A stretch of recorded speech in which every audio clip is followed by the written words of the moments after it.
Welcome to the THV11 Plus Weekend Wrap-Up with a check of the big stories from the previous week. We begin in the capital city, where the Little Rock School Board is moving forward with plans to close and consolidate 2 schools.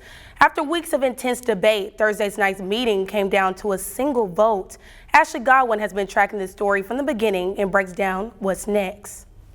After a shakeup on the board with 2 new members, the decision on moving forward with the school closures came down to a 1-vote difference. How can the board make decisions to merge, close, and create new schools without a blueprint?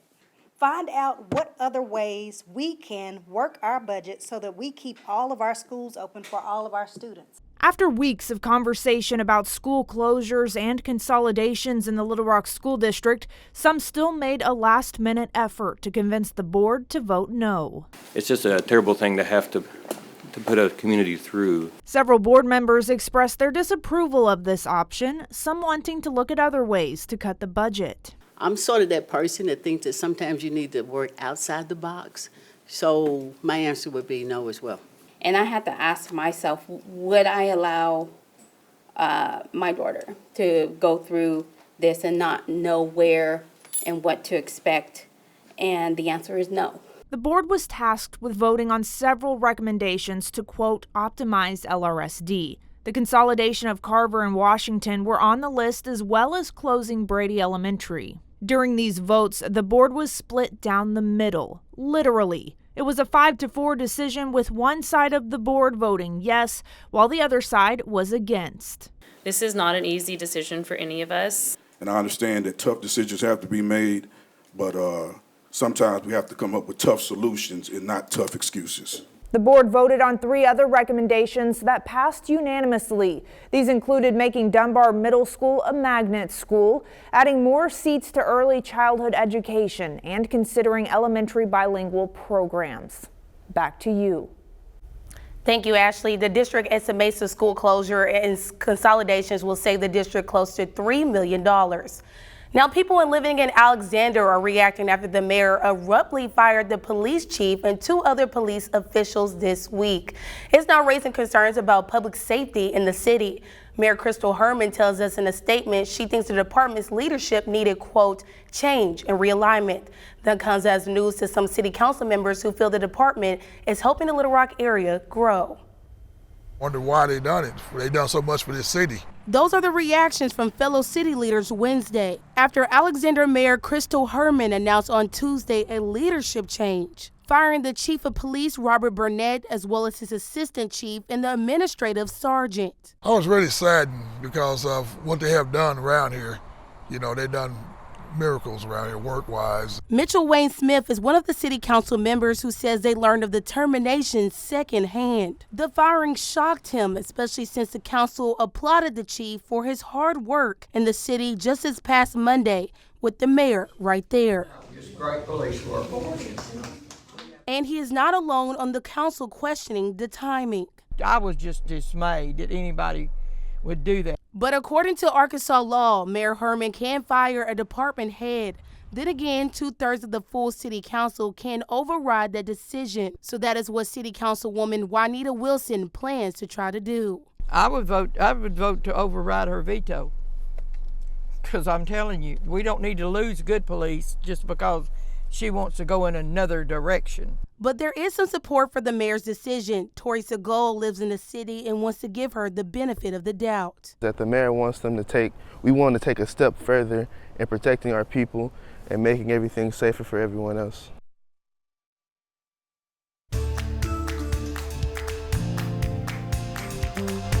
We are right in the middle of the busiest time of the year for travel. Across the country, 40 million people are expected to fly this holiday season, with 80,000 expected to pass through Clinton National Airport. That's more than 7% jump from last year. THV11's Maya Ellison shows us what passengers can and cannot bring on a plane so you don't slow down security lines. Do you have any metal in your body? Hips, knees? I do both. Yeah. Anything you can imagine, TSA's Patricia Mancha has seen it all. I've seen people take 4 gigantic tires, and I've seen people bring a whole garage door opener, like the whole mechanism. During the holiday season, 40 million travelers are expected to take flight nationwide. meaning TSA is preparing to keep an eye on those carry-on no-nos. Anything that can be used as a weapon or to cause bodily injury is considered a prohibited item. Additionally, if it's a liquid, it's limited to 3.4 ounces or less. And the list of prohibited items is lengthy. Alexis Calhoun walked us through a number of items they've seen at Clinton National Airport. And it's not just firearms or replica grenades. We look at it and think it's just a flashlight, but it's actually a stun gun. It looks like just a regular thing for your credit card, but actually it's a knife. During the holiday season, that's not the only thing they're keeping an eye on. From snow globes to alcohol, and even cast iron skillets can be confiscated if you take them on the plane. Kitchen knives, pizza cutters, rolling pins, all kinds of things that they would use to make delicious food. Those are allowed in your checked luggage that go in the belly of the plane, but not in your carry-on. Utilizing 3D tomography X-ray scanners and even security dogs, they're able to catch those standout items. And if you must travel with a firearm, Alexis showed us the correct way to pack it. First, you want to make sure it's in a hard-sided case, just like this one here. The declaration goes in here with the firearm. Lock the sides, lock that side. You want to make sure that both sides are closed. I'm going to close that up just to make sure that it is locked. So if you're thinking of bringing grandma's special eggnog or other treats home for the holidays, remember to follow this one rule. Ask a question before you go in the checkpoint, because once you go in, then it's too late. In Little Rock, Maya Ellison, THV11 News. Thank you, Maya. And that's not the only thing we need to know this holiday season. A new addition is coming to Clinton National Airport, and it means construction will impact operations. Airport leaders announcing plans to build a canopy in front of the terminal, shielding passengers from the elements. The $4.1 million project will also include new lighting, signage, and more wheelchair accessibility. All this to improve the start or end of your trip. The mission is to ease the entry into what is a very hectic time for passengers as they arrive with loved ones and luggage and baby carts and strollers and wheelchairs, to be able to get in at a more comfortable pace, a drier pace, so that when they get ready to get on the plane, they have not been battered by the elements. Officials say the project is set to kick off after the new year and hopefully end before the holiday travel rush next year. An urban oasis in a hoops hop spot, Kanis Park in Little Rock is getting upgrades. City leaders met at the park right along I-630 to celebrate the recent improvements, including a revamped basketball court and new landscaping, lighting, and much more. We want to be able to continue to promote and bring successful and positive opportunities for our young people, for our families. We want everyone to participate and come out to Kanis Park and see all the improvements. Kanis Park is 46 acres of green space wedged between Rock Creek and the interstate. The upgrades follow improvements back in 2020 that included a new pickleball court. Now to the state capitol, where an Arkansas lawman is being honored more than 100 years after his death. A portrait of Bass Reeves was unveiled at the ceremony within the halls of the state capitol on Wednesday. THV11 was there for the unveiling, and Morgan Wrigley gives us a closer look. Today we gather here not just for the unveiling of a portrait, but for the remembrance of a legacy, a story of courage, integrity, and resilience. That's Bass Reeves, legendary U.S. Marshal, police officer, and Crawford County native. Artist James Lovelace joined Secretary of State John Thurston and other state and U.S. Marshals officials to unveil his portrait of Reeves. At the ceremony, Thurston said Reeves' portrait is the first non-governor portrait and the first African-American portrait to be displayed in the Capitol. There are a lot of kids that come into this building, and they'll be able to see this portrait and begin to have questions about law enforcement, and hopefully they'll read some of the information and it will, trigger whatever callings within them. U.S. Marshal Corey Harris added that this portrait should be a reminder that Arkansas's history is rich with stories of people like Reeves who stood tall for what is right. Bass Reeves rose above unimaginable challenges to become one of the first black U.S. deputy marshals west of the Mississippi River, having arrested over 3,000 fugitives with unwavering fairness. Reeves was born into slavery in the 1840s in Crawford County. He did not allow his chains, both figuratively and literally, to hold him back from fulfilling his calling. His desire to contribute to society that at one point had him enslaved is remarkable and led to an extraordinary career and reputation which made him a legendary figure in law enforcement history. Reeves' portrait is accompanied by a special historical exhibit that will remain on display until next summer. Morgan Wrigley, THV11 News. I've been surprised with how receptive the kids have been to them. Of course, there are a few who are, have questioned it, and we've given them answers. Still ahead, a progress report on the project to put cell phones away during class time. We talk with Russellville school leaders to see what's working, what's not, and what's next.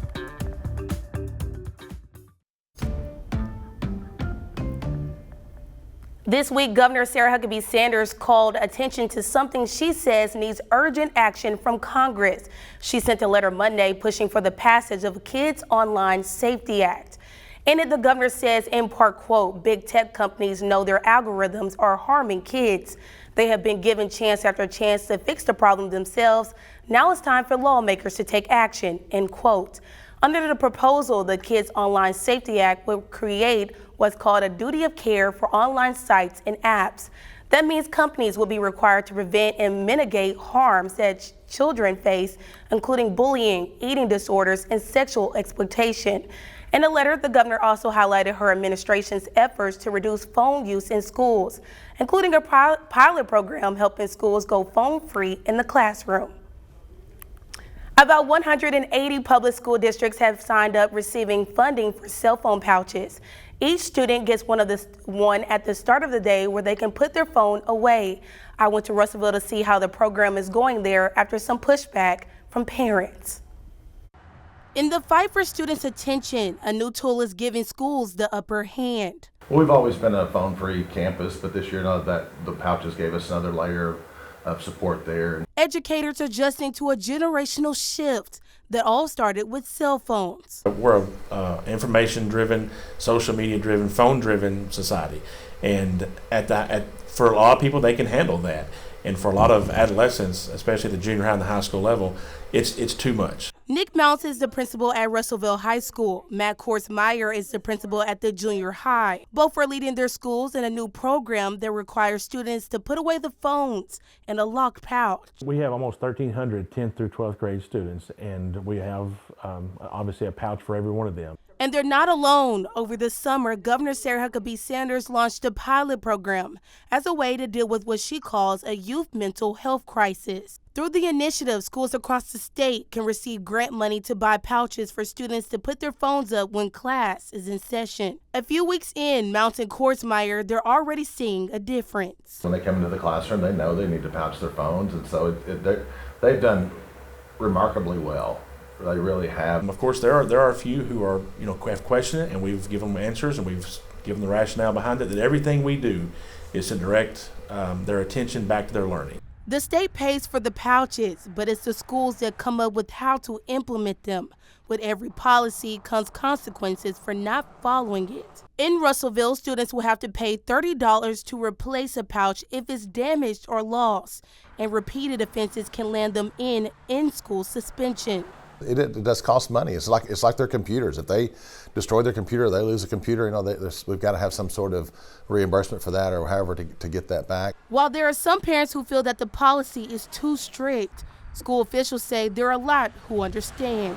Yesterday was our very first damaged pouch, and notified the parent. The parent was very receptive to that, understood that it is school property at this point, and their student has been charged with taking care of that. Mounts and Korsmeyer know it's been an adjustment for everyone involved, and will continue to look at the program throughout the year. We'll talk about the pros and the cons, what's worked and what hasn't worked, and we'll make changes going forward based on that data. But they say the challenges are worth it, knowing how students are already responding to the change. As a whole, I mean, our number of referrals have gone down already, and so I see more engagement in our classroom going on as well. It's nice just seeing kids' faces in the lunchroom and in the hallway when they're not on a device, and just giving them that freedom to, it's okay not to know everything that's going on in the world around us.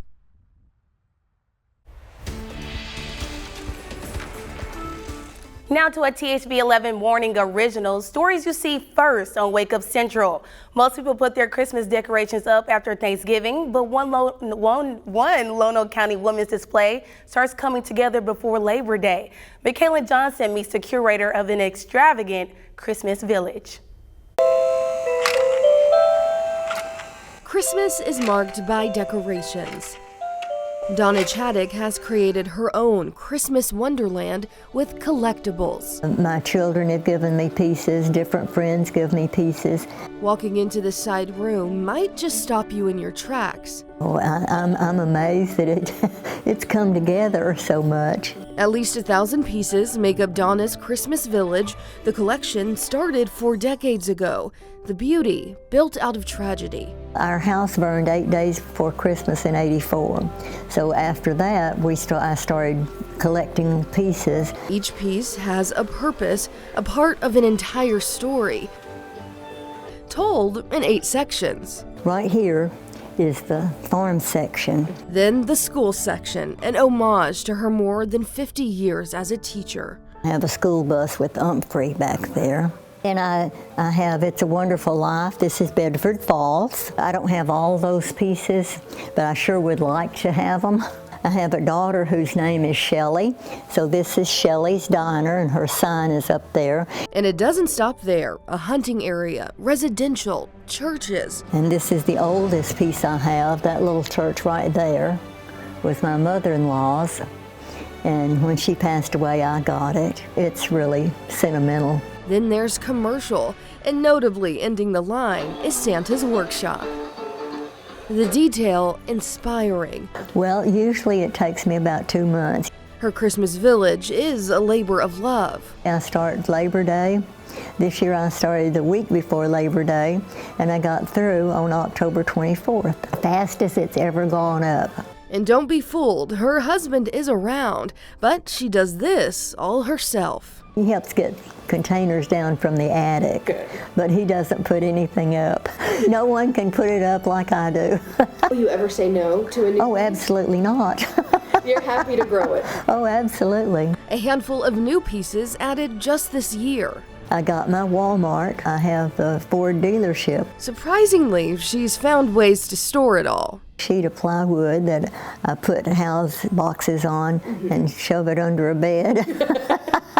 And I have shelving in my laundry room, so wherever I can find a little place to store. The end result makes the hard work worth it. The reactions are the real treat. Well, they usually react just like you. They are just amazed. It makes me very happy to see people smile at the work that I've put forth. Donna's Christmas Village is more than a display. It's a tribute to family, friendship, and holiday spirit. What Christmas means to you? Family. Family. To me, family is the nearest thing we have on earth to heaven.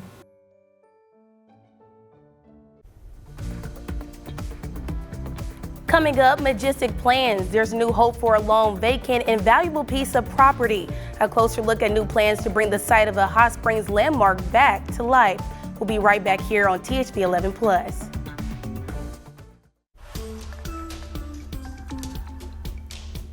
Did you see one of the most viewed stories on THV11.com this week? A recent Atlas study names Arkansas as the most popular place to move in 2024. Governor Sanders shared her excitement on social media, replying to the survey results on Fox News. The annual survey shows Arkansas was the state with the highest percentage of inbound moves this year. The governor credits the state's focus on being a great place to live, work, and raise a family.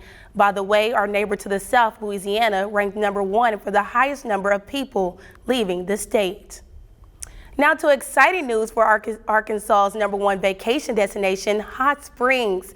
There's movement in the plans to redevelop the former site of the Majestic Hotel.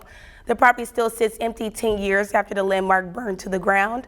And THV11's Brooke Buckner shows us a local group now has the visuals to draw in developers. We feel that it's a pivotal moment in our community where we have an opportunity to create something lasting and truly transformative for Hot Springs.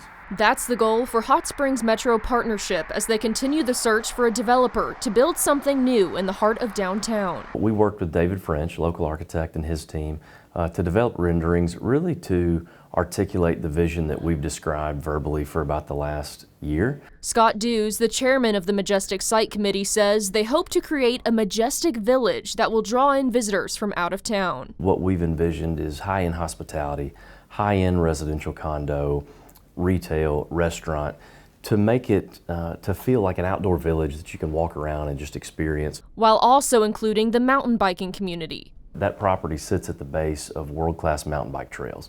And so there's a mountain biking connection that we feel we need to embrace. 2 weeks ago, HSMP presented these renderings to the city board to show them their progress and to request a contract renewal. The partnership took over the Majestic site 2 years ago. We received another 12 months and expressed to them our committee's continued engagement and passion and energy for the site. All of our committee members remain intact, and this initiative remains, for most of us, the most important work that we do outside of our regular jobs. Dew says they currently have 3 developer prospects. We feel that each group that we're currently in talks with has the ability to pull off a project like we want to do. Although these renderings aren't the finished product, Dew says it's a good jumping off point to brainstorm with developers. In Hot Springs, Brooke Buckner, THV11 News. Thank you, Brooke. And while you're already here on THV11 Plus, be sure to check out our 11 biggest stories of 2024. So much has happened, from the city of Fordyce recovering from a mass shooting to a reality show filmed inside the Pulaski County Jail to once in a lifetime solar eclipse. You can see our coverage of the state's top stories of the year right here on THV11 Plus. It's available on demand through New Year's Day. Thanks for watching the weekend wrap up here on THV11 Plus. I'm Rebecca Brown, and be sure to download the THV11 app to stay up to date with the latest news and your weather impact forecast.